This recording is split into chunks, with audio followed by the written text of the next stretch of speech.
भारत में विशेष रूप से विभिन्न देवताओं और देवियों का सृजन किया गया है।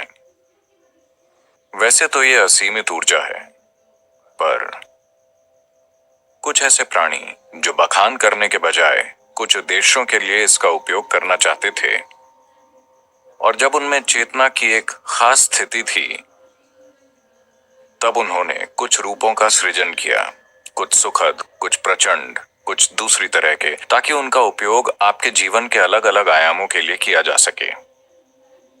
ये ऐसे हैं, शिक्षा शिक्षा ही है, लेकिन अब शिक्षा की कई सारी शाखाएं हैं, है ना, जो अच्छे से स्थापित हैं। वरना एक समय था जब शिक्षा का मतलब था कि सभी हर चीज सीखते थे। अब हर चीज के विशेषज्ञ होते हैं, है ना।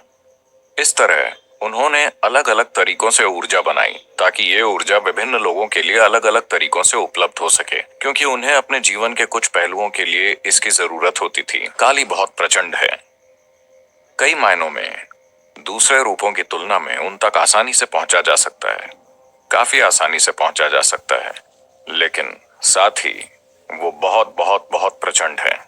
जब आप किसी प्रचंड रूप को आमंत्रित करते हैं और अगर आप उन्हें संभालना नहीं जानते, तो वो आपको चोट दे सकते हैं।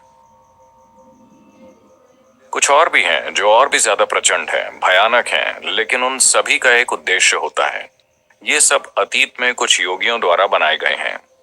उन्हें एक रूप दिया गया है और वो बस वहां मौजूद हैं। वो आपके लिए एक वास्तविकता बन सकते हैं अगर आप उस तरह की ऊर्जा को आकर्षित करने के लिए कुछ प्रक्रियाएं करें, तो ये आपके लिए एक जीवंत वास्तविकता बन सकते हैं। काली बस एक देवी नहीं है जिनमें आप विश्वास करें, वो आपके सामने चल सकती हैं, क्योंकि एक बार जब आप उनके लिए जरूरी ऊर्जा शरीर बना लेते हैं, तो अब अगर आप चाहें तो इसके ऊपर एक भौतिक शरीर भी बना सकते हैं। उदाहरण के लिए मैं कह रहा था कि ध्यान लिंग एक सर्वोच्च किस्म के प्राणी का ऊर्जा शरीर है। सिद्धांत रूप से ये संभव है कि अगर हम चाहें तो उसके लिए एक भौतिक शरीर बना सकते हैं। सिद्धांत रूप से ये संभव है, तो भौतिक शरीर बनाने का कोई फायदा नहीं है। पर काली उस ऊर्जा का एक आयाम है। ध्यान लिंग में सभी आयाम शामिल हैं, तो ये एक अलग चीज है, पर काली एक खास आयाम है। उन्होंने काली को बनाकर खुला छोड़ दिया, तो उन्हें कुछ स्थानों पर कुछ खास तरीकों से प्रतिष्ठित किया गया है। कोई भी उन तक पहुंच सकता है। वो अस्तित्व में वाकई शक्तिशाली ताकत है। और सिर्फ काली ही नहीं, दूसरी भी हैं जो सभी यौगिक परंपरा का हिस्सा थीं, लेकिन आमतौर पर हम उन जगहों में लोगों के साथ नहीं जाते, क्योंकि ज्यादातर लोगों के लिए ऐसी चीजें जरूरी नहीं हैं। ये सिर्फ उनके लिए है जो दुनिया के साथ कुछ चीजें करना चाहते हैं। उन्हें ये चीजें जानने की जरूरत होती है। दूसरे लोग जो सिर्फ आपकी मुक्ति चाहते हैं, उन्हें ऐसी चीजों पर विश्वास करने की जरूरत भी नहीं है। उन्हें ऐसी जगहों में घुसने की जरूरत भी नहीं है, क्योंकि इसमें बहुत जटिलताएं हैं। ये सृष्टिकर्ता की भूमिका करने की कोशिश करने जैसा है। इसमें बहुत अधिक जटिलताएं हैं। जो लोग शक्ति की, अमरता की,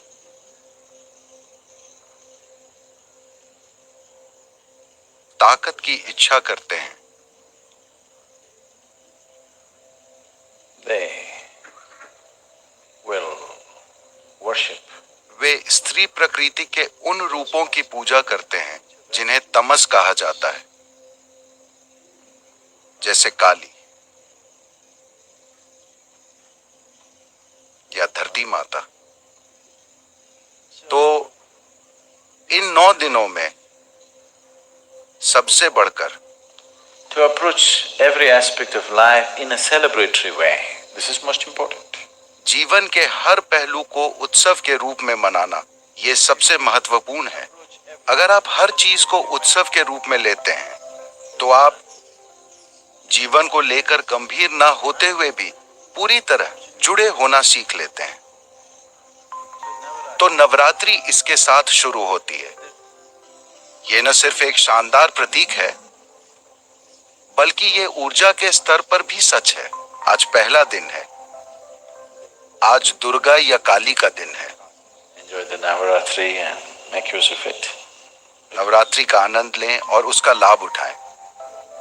Those of you who are जो लोग कुछ खास तरह की साधना कर रहे हैं, जैसे ब्रह्मचारी और कुछ दूसरे लोग, उनके लिए किसी भी दिन से कोई फर्क नहीं पड़ता, मगर बाकी लोगों के लिए यह मायने रखता है। Making use of little supports that nature offers is good to make use of. प्रकृति हमें जो छोटे छोटे सहारे देती है उनका लाभ उठाना अच्छी बात है।